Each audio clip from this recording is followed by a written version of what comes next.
Let's talk about refusing alcohol and tobacco and making good decisions. Alcohol use and other behaviors like drug use and gambling can lead to addiction. This includes tobacco use. When an addicted person is no longer able to care for his or her own health or his or her family, it can destroy the lives of many people, not just the person who's smoking. Think about what you can do if you come across situations where you feel like you're being pressured into smoking, using alcohol, taking drugs, or taking part in any other negative behavior. Let's review some of the pressures that we might face when we are being forced or being pressured into using tobacco products.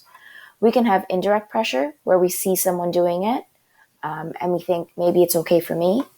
We can have direct pressure where someone is offering you a cigarette or a vape and asking if you want to try it. And we can have forceful pressure where someone teases you or bullies you or peer pressures you into smoking or drinking. Now, we talked a lot about making star decisions, and decision making is a process that you have control over. You should never feel pressured into making an important decision right away. If you feel unsure about something, pause, take a step back from the situation, talk to different people, and think over before you decide.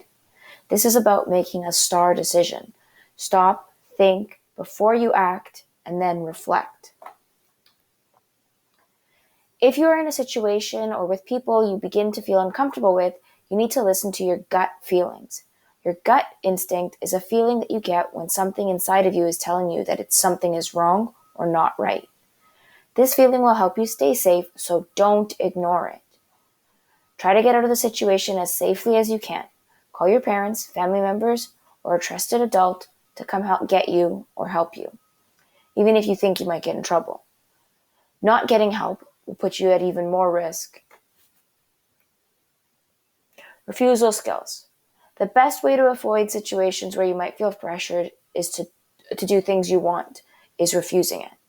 If you know certain people are doing drugs, drinking alcohol, or smoking, you can avoid being in tricky situations by choosing not to be around them.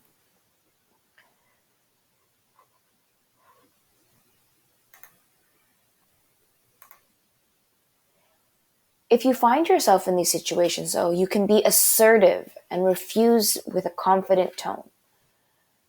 Being assertive means to stand your ground and to speak clearly and to say no.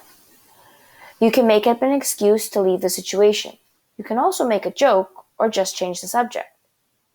If you think about what to do ahead of time, it'll help make your choice easier, and it'll make a clear and firm choice that is best for you.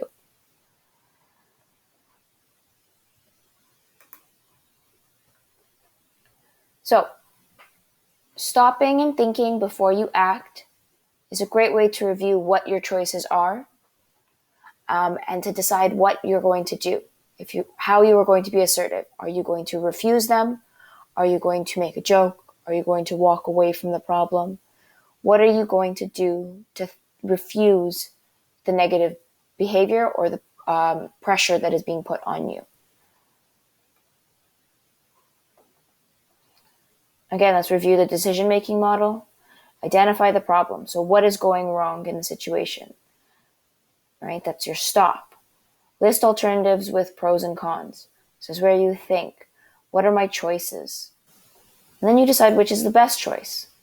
And you act by making a decision and implementing your decision. The most important thing to do is to also reflect. How effective was your decision making? Would you do something differently the next time? Did straight out saying no assertively and confidently work? Did making a joke work? Did walking away work? And what would you do differently next time? Now that we know about how to refuse smoking or negative behaviors, we're going to do a little bit of a reflection on what we have learned so